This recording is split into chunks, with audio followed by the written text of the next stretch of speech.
Imagine walking into a dark, smoky arcade in the early 1980s. The clatter of coins, the neon glow reflecting off plastic buttons, and the sounds of beeping machines fill the air. Among the usual favorites, Pac-Man, Space Invaders, there's a strange new cabinet. The game is called Polybius. It has no advertising, no artwork, just a name and a screen that flickers with strange shapes and patterns. You put a quarter in and everything goes black. For decades, stories have circulated about Polybius, the most infamous video game you've never played. It's rumored to have appeared in Portland arcades for a brief time in 1981, leaving a trail of headaches, nightmares, and worse in its wake. Some say it was a government experiment. Others claim it was part of a mind control program designed to manipulate players. But does Polybius really exist? Or is it just an elaborate urban legend designed to prey on our deepest fears of technology and surveillance? In this section, we're diving into the chilling legend of Polybius, exploring the facts and fictions that surround this sinister game. But be warned, the line between truth and myth is disturbingly thin. Before we get into the story, ask yourself, what if there was a video game that could control your mind? What if the flashing lights and intense patterns you played with weren't just for entertainment, but for something darker? Could a government really manipulate people through something as innocent as an arcade game? By the end of this story, you may never look at video games the same way again. Chapter 1: The Urban Legend. The legend of Polybius begins in Portland, Oregon in 1981. According to the story, the game was installed in a few arcades under mysterious circumstances. No one knows who created it or how it arrived, but the cabinet reportedly attracted a lot of attention. Not because it was popular, but because it had strange effects on those who played it. Players reported experiencing dizziness, nausea, and even hallucinations after long play sessions. Some claimed they saw strange shapes and flashing lights that continued even after they left the arcade. But it gets weirder. Allegedly, a few players became so obsessed with Polybius that they couldn't stop playing, even as their health deteriorated. There were even stories of players suffering from amnesia, unable to recall anything about the game afterward. And then, just as mysteriously as it had appeared, the game vanished. One day, the Polybius cabinets were gone, leaving no trace behind. For years, this eerie tale floated around, largely confined to local rumors and the occasional whisper in gaming circles. But it wasn't until the early days of the internet that Polybius truly began to take on a life of its own. The first known mention of Polybius appeared online in 1998 on a website called coinop.org, a site dedicated to cataloging arcade games. The entry claimed that Polybius had briefly existed in Portland arcades in 1981. What's intriguing is that this entry on CoinOp didn't provide much concrete evidence, just a brief description, yet it quickly caught the attention of curious gamers and conspiracy theorists. The vagueness of the story, combined with its dark implications, allowed Polybius to flourish in the age of internet forums and urban legends. Over time, the story spread through gaming message boards, paranormal websites, and eventually made its way into mainstream pop culture. People started speculating, filling in the blanks with their own theories about mind control, government experiments, and secret projects. The more people talked about Polybius, the more real it seemed, despite the lack of any physical evidence. By the early 2000s, Polybius had become one of the internet's most infamous urban legends, a digital ghost story that blurred the line between reality and fiction. These discoveries are only the tip of the iceberg, folks. More await as we dig deeper into this story. Chapter 2: The Government Conspiracy. The most popular theory surrounding Polybius is that it was part of a secret government program, similar to MKUltra, a CIA project in the 1950s and 60s that experimented with mind control, often using drugs like LSD. For those unfamiliar, MKUltra was a covert CIA operation conducted from the early 1950s until the early 1970s, aimed at developing methods of mind control and psychological manipulation. The program sought to unlock the secrets of the human brain, and its methods were as dark as the goals they pursued. At the heart of MKUltra was the use of LSD, a powerful hallucinogenic drug. The CIA became fascinated with LSD, believing it could be the key to controlling people's thoughts, breaking down their will, or even reprogramming their minds. Thousands of unwitting test subjects were dosed with the drug, many of them without their knowledge or consent. The participants included prisoners, mental patients, soldiers, and even everyday citizens, none of them aware they were being used as guinea pigs in a government experiment. So was this what Polybius was doing? The internet at large isn't sure. It could be that instead of chemicals, the game used flashing lights, patterns, and subliminal messaging to influence the player's mind. The game reportedly had a strange and hypnotic quality. Players would become intensely focused on the screen, almost entering a trance-like state. The patterns and images would grow more complex as the game progressed, and many believed these visuals carried hidden messages. These messages, it was said, could implant thoughts into the player's mind, thoughts that would linger long after they'd left the arcade. But here's where the story takes a darker turn. After a few months, the Polybius machines disappeared. Almost overnight, the game was pulled from arcades and no one ever saw it again. Was the experiment a failure, or had it run its course? And more importantly, was the entire thing just a myth? Chapter 3. The Truth, or Lack of It.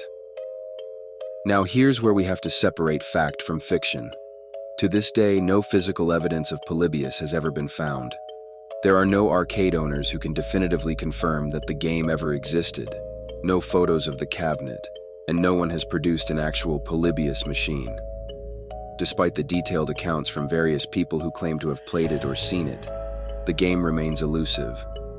But what's fascinating is how this lack of evidence has only fueled the legend. Over the years, fans of the Polybius myth have gone to great lengths to keep the story alive.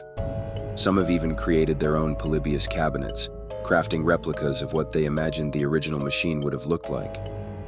These fan-made cabinets can sometimes be found in arcades or retro gaming conventions, complete with mysterious minimalist designs and the eerie title screen.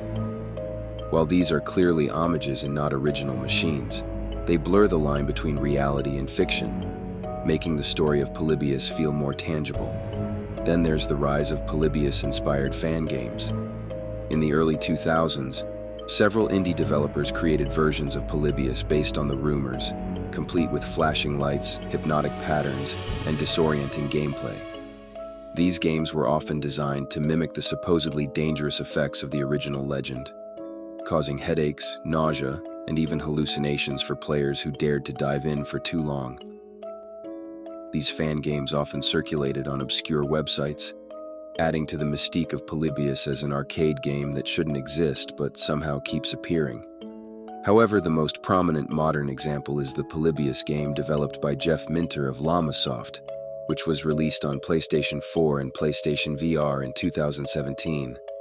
Minter, a legendary indie developer known for creating trippy, retro-inspired games, embraced the Polybius myth and turned it into a fully realized psychedelic experience. His version of Polybius is a fast-paced, visually overwhelming shooter, where players fly through neon-lit tunnels while avoiding obstacles and collecting points. The game uses a style reminiscent of old-school arcade games, but with modern enhancements like VR compatibility, which heightens the immersion and the disorientation. Minter has claimed that his version of Polybius is meant to be a tribute to the urban legend. While his game doesn't have any mind control effects, at least not that we know of, it leans heavily into the story's mythology by using intense visuals and repetitive patterns that can feel hypnotic.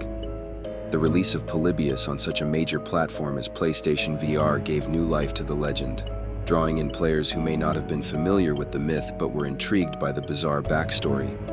The Polybius game on PlayStation isn't trying to convince anyone that the urban legend is real. It's more of a playful nod to the conspiracy. But it also serves as a reminder of how deeply embedded the Polybius myth has become in gaming culture. The fact that a game based on a supposed government mind control experiment could go from an urban legend to a modern PlayStation release shows just how powerful this story has become over the years. The legend of Polybius has also made its way into various forms of pop culture, further blurring the line between reality and fiction. It has been referenced in television shows, comic books, and even music videos, often portrayed as a sinister relic of gaming's dark past. For example, the game was featured in an episode of The Simpsons and Ash vs. Evil Dead, cementing its status as a pop culture icon. These appearances keep the story alive and ensure that Polybius remains a point of intrigue for new generations of gamers and conspiracy theorists alike.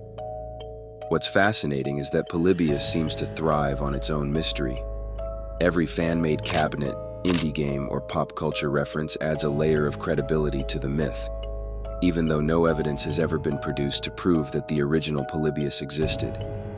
The more the game is referenced, the more it feeds into the theory that something sinister might have really happened back in the 80s.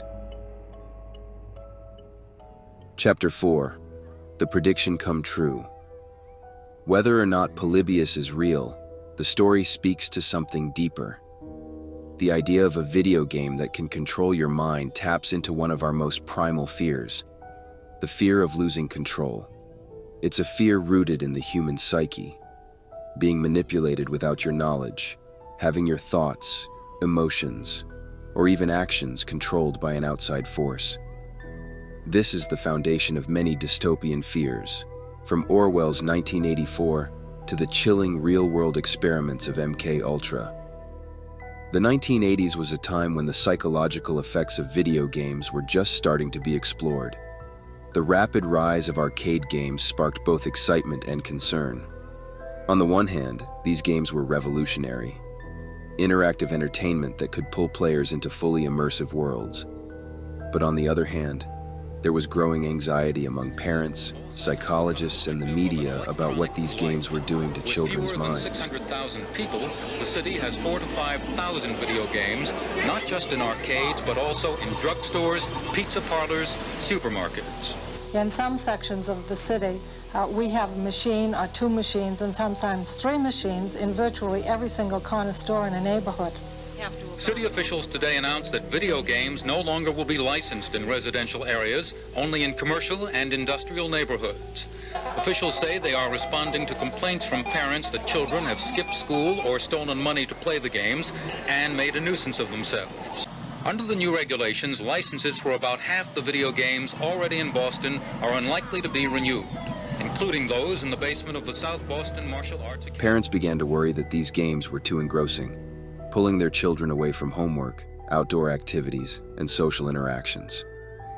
Reports started circulating about children becoming obsessed with gaming, unable to stop playing, even when it began to affect their lives. It's within this climate of anxiety that the Polybius Legend first emerged. The idea of a game so hypnotic, so psychologically powerful that it could control your mind, was the perfect reflection of these fears. Polybius, whether real or not, became a symbol of the potential dark side of gaming. A game so immersive that it could manipulate a player's thoughts, distort their sense of reality, and leave them addicted, disoriented, and psychologically altered. Video games, by their very nature, are designed to be immersive. They pull players into their worlds, offering challenges, rewards, and goals that keep them engaged. In the 1980s, this was a new frontier. Players had never before experienced the kind of interactivity that video games offered. Unlike television, where the viewer is passive, video games made the player an active participant. The player wasn't just watching a story unfold. They were part of it. Every decision, every movement, every button press had an impact on the game's outcome. This level of immersion can be incredibly compelling. In many ways, this mirrors modern concerns about video game addiction. Today, we hear stories of players spending hours, even days, immersed in online worlds like World of Warcraft, Fortnite, or Call of Duty, sometimes to the detriment of their physical and mental health. The immersive nature of games, combined with their addictive reward structures, can create a powerful feedback loop that's hard to break. Polybius, whether real or imagined, is the ultimate expression of that fear. A game so immersive that it doesn't just entertain you, it controls you. Although Polybius is largely a legend, the phenomenon it represents, gaming addiction, is all too real. In fact, gaming addiction has become a serious concern in the modern age, leading the World Health Organization to officially recognize gaming disorder in 2018. This disorder is characterized by impaired control over gaming, increasing priority given to gaming over other activities, and continued gaming despite negative consequences. The structure of many modern games mirrors the addictive elements supposedly present in Polybius. They use bright, flashing visuals, constant feedback through rewards, and complex, repetitive tasks designed to keep the player engaged for hours. In online games, the use of social interaction and competitive elements further deepens the level of immersion. These games are designed to activate the brain's reward system, creating a dopamine rush each time a goal is achieved or a level is completed. Over time, this can lead to addiction, where the player feels compelled to continue playing, even as it interferes with other aspects of their life. But of course, you already know that, right?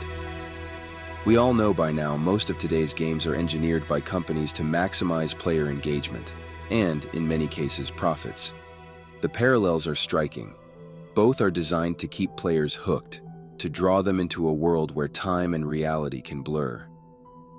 The difference is that while Polybius was supposedly designed to manipulate the mind for darker purposes, modern games often do so in the name of entertainment, or in some cases, corporate gain. Whether it's fears about social media algorithms manipulating our behavior, or worries about the effects of virtual reality, the idea that technology could be used to control us is a persistent theme. Polybius represents the early manifestation of this fear, a fear that has only grown as technology becomes more advanced and more embedded in our lives. At its core, the Polybius Legend isn't just about a mysterious arcade game. It's about our relationship with technology. It's about the fear that the tools we create could one day be used against us, that the things we turn to for entertainment or convenience could be secretly manipulating us in ways we can't comprehend. So ask yourself, why has this particular video made it to your suggested feed? You've made it far enough for me to know that this was something you enjoyed. Does the algorithm know you better than yourself? And how can we be sure what's real anymore? With the rapid, exponential growth of technology and the unrealistic, fast-paced working standards that have creators pressured to make more content quicker, it's only a matter of time before the dead internet theory becomes more reality than myth. But that's a video for another time. So, even if Polybius never existed, the legend reveals something important about our relationship with technology. It serves as a cautionary tale about the dark side of technology and the potential dangers of immersion and addiction. In the end, Polybius represents more than just an arcade game. It's a symbol of our deepest anxieties about the power of technology to control our minds. Whether it was a government experiment, a viral hoax, or just the result of Cold War paranoia, Polybius is a reminder that sometimes the scariest things aren't the ones we can prove. It's the ones we cannot explain. And that brings us to the real question. Does it really matter if Polybius ever existed? Or is the legacy more important than the truth? What makes Polybius so perennially fascinating is precisely its ability to make us question how much control we really have over our minds, and who, if anyone, pulls the strings. But the most interesting aspect of this myth has been its evolution. Through the emergence of fan games, indie projects, and even a PlayStation creation, the myth has been kept alive, muddling these fine lines between reality and fiction. By this time, Polybius is more than a deeply unsettling urban mythology. It's forged into a symbol for something far greater. It doesn't have to do with an arcade cabinet shrouded in mystery, but instead represents a growing unease with technology and our ever-growing reliance upon it. And so, the next time you walk into an arcade or pick up a controller, remember the stories we tell ourselves. Myths, warnings, what's the difference? Because the most fearsome thing about Polybius isn't the game itself, but what it tells us concerning our relationship with the technology we utilize every day. What do you think? If you ever came across Polybius, would you take that risk and play such a game? Or would you be too scared about what it can do to your brain? Somewhere in between curiosity and caution lies the answer, and that decision is for you to make.